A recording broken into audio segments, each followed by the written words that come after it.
Hey, I just heard some news about a church. I don't remember where it was or where it is, but this church had a thing that they did where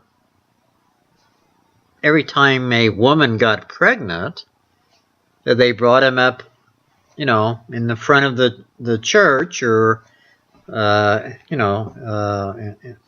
the pulpit or whatever, and had him on stage there, the women that were pregnant, and then to rejoice with them that they were bringing a child into this world, and how wonderful it was, and the congregation could rejoice with them because it was so wonderful that they were pregnant, and then they were going to have a child, And so they wanted the congregation to know about it and to rejoice with the pregnant women. Well, on the surface, that's a wonderful thing. Yes, it is wonderful to have children and to bring children into this world, even though it's a rotten world right now. But it's something that God wants people to do. He wants people to get married, and he wants people to have children and raise the children, have a family. Teach your children all you can about life and all you can about God, and what the purpose of life is, and what's going to happen to us after we die, and so forth. But the church leaders didn't realize that having the pregnant women go up on stage made the women out in the congregation that couldn't have children, made him feel bad. It made him feel awful. It hurt their soul. I mean, can you imagine a woman not able to have a child and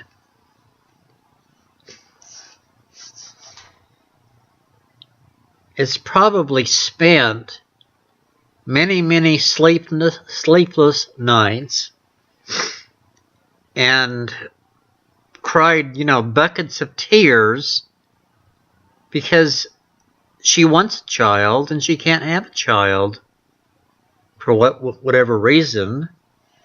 And then to have these women go up on stage and have the congregation, celebrate these women that are about to have children, can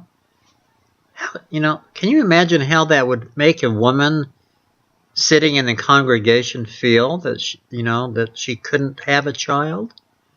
Don't people think?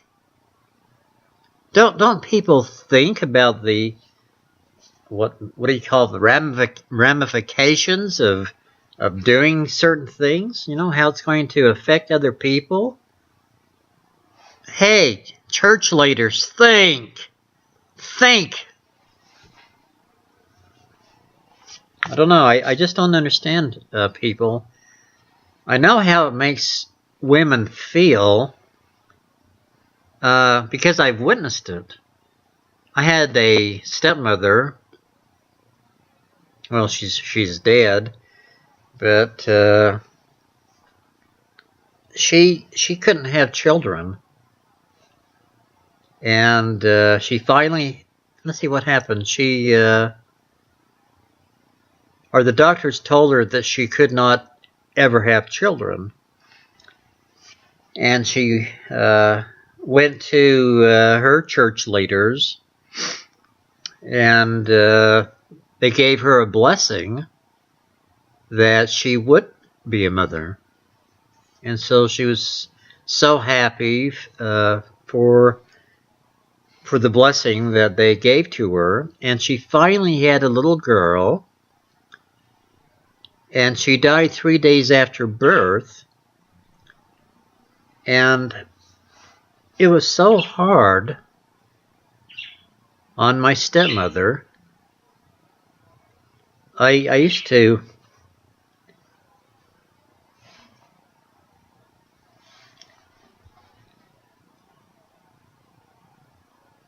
I lived with my father and my stepmother for a few years during my high school years.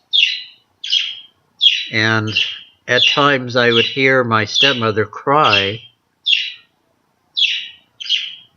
And she started crying. I mean, she'd be watching TV, you know, and there might be a commercial that came on that about Johnson and Johnson's baby powder, and on the commercial the mother would be, you know, changing the baby's diaper and putting on the baby powder or whatever, and then picking up the baby and loving the baby, you know, and my stepmother broke down and cried, and it was so hard. I was a teenager, but I noticed how hurt she was, and I'll never forget that. I'll never forget hearing her cry several times because she lost the baby. She finally had another one that lived. Anyway, just something I just heard, you know, on the news, and I don't think people think at times, you know. I really don't. I wanted to talk a bit about, now that I got that out of the way, I probably bored people for 7 minutes, and I'm sorry, but there's a lot of people suffering out there, a lot of women suffering that can't have children. Karen Carpenter was one of them. Karen Carpenter, I absolutely love Karen Carpenter. I mean, she was a gift from God. Her voice, I mean, the first few notes of singing, you knew it was Karen Carpenter. She had a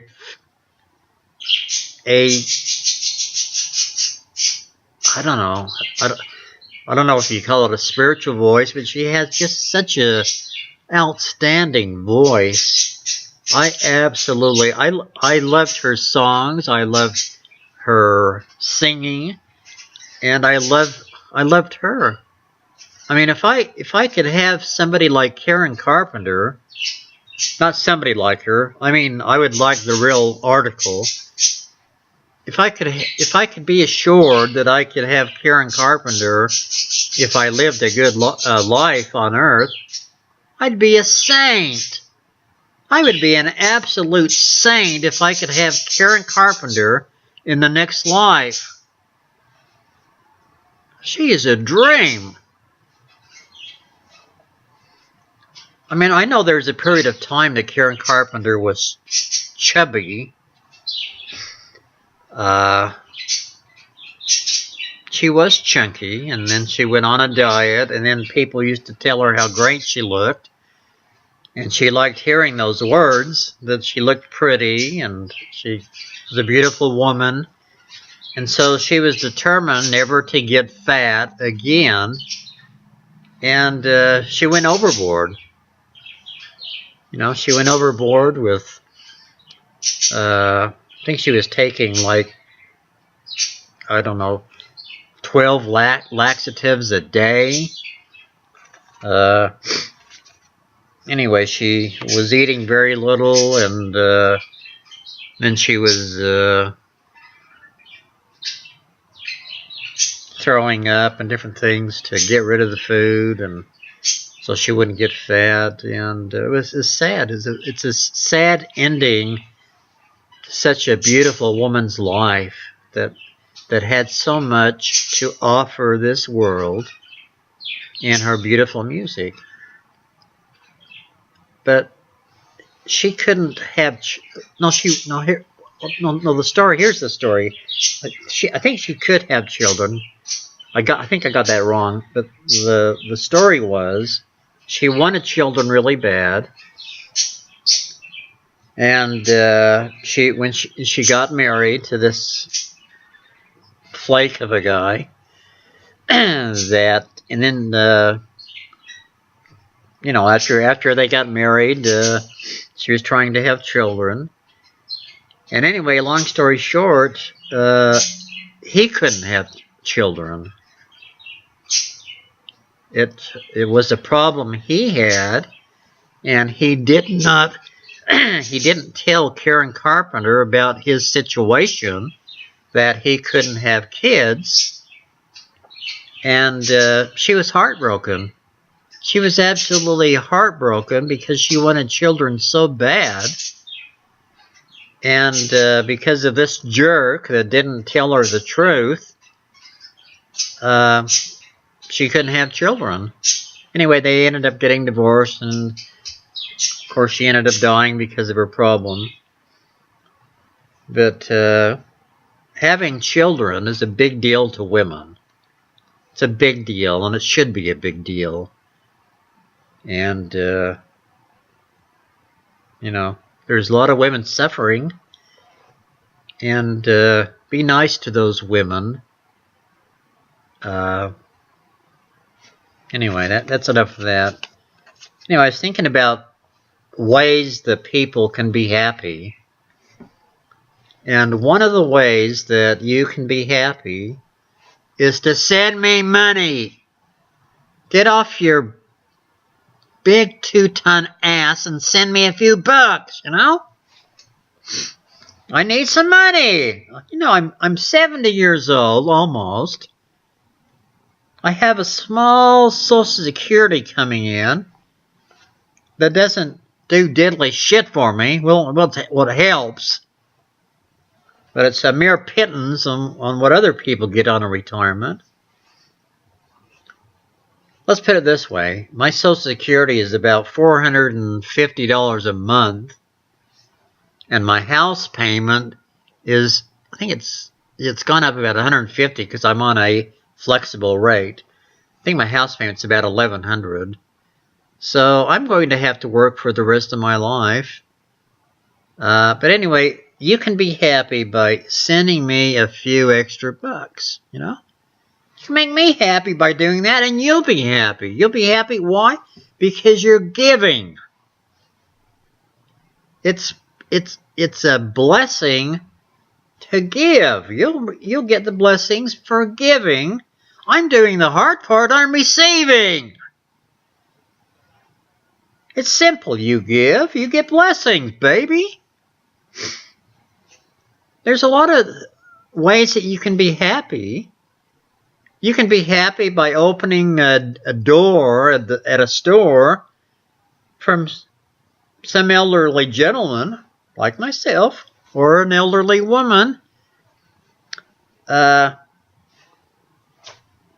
might be struggling in the way they walk, or just because they're old, Open the door for them. It makes you feel good. It makes the old person feel good, and usually the older person is very grateful for something like that, and they'll thank you for it. Or, if you do it for a teenager, a lot of times they won't thank you for it. They'll just walk in,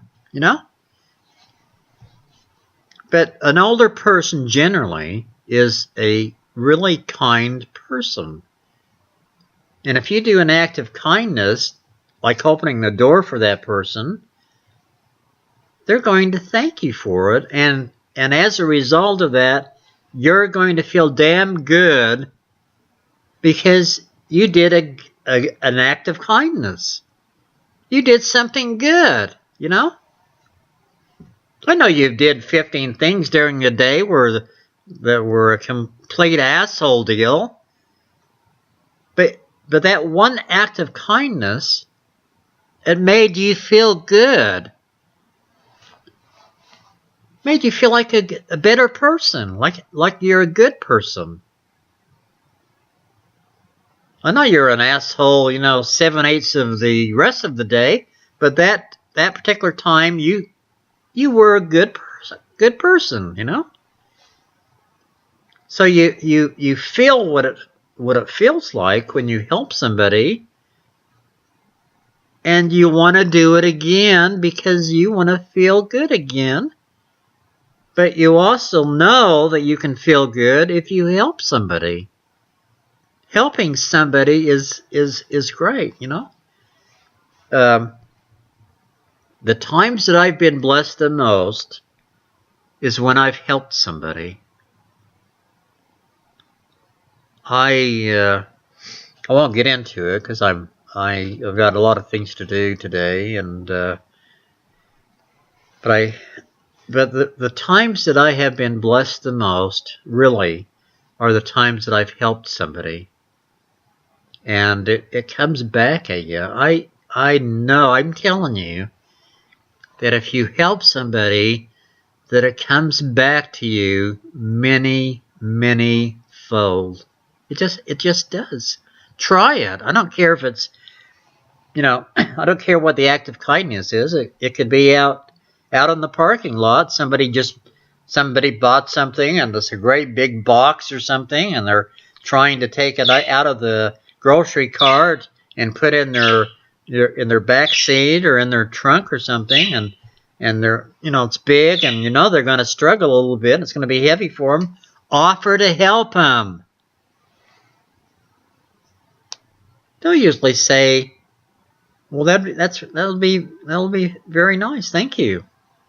It's an act of kindness, Somebody that can't get the car started, they got their hood up and they need a jump them. I don't mean a 20-year-old girl on a holler top. Guess you could jump her, I don't know. If you jumped her, do you think she'd take off? Probably. She'd run like hell, probably. But anyway, jump the car. If you have some jumper cables, give them a jump, baby. I mean, there's several ways, during the day that you can help somebody, and they're going to appreciate it because they're stuck, they're struggling, they're depressed, they're worried, and Sir Lancelot's come to the rescue, and you're going to feel good because you help somebody. I guarantee that if you help somebody, that you're going to feel good about it. There is no question. There's no question about it. It's I don't know how to explain it. It's just a fact. If you do it, you're going to feel good about it. How many times have you helped somebody and you think, well, I feel awful. I should have helped that person. The only time that you'd probably feel that way is if you let somebody that wanted to get into your lane of traffic, and you went like that, motion them to get in, and they just got in front of you and didn't go like this. They didn't acknowledge you to, thank you for it.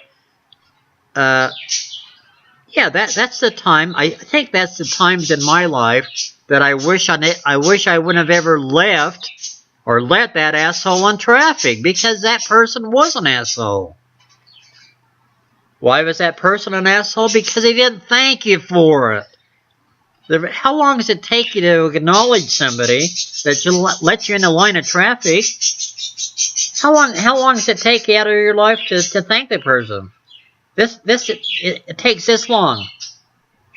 That's it. And people can't do that. People that think they're owed, and they're so damn special that they're owed that type of thing, make me want to throw up. So you can pick and choose who you want to help. You know, seriously. I don't mean the 20-year-old girl in the halter top. I'd help her. I don't care how rotten I feel afterwards. I'd still help her. Why? Because I want a thrill, baby. That's why. All aboard, suckers!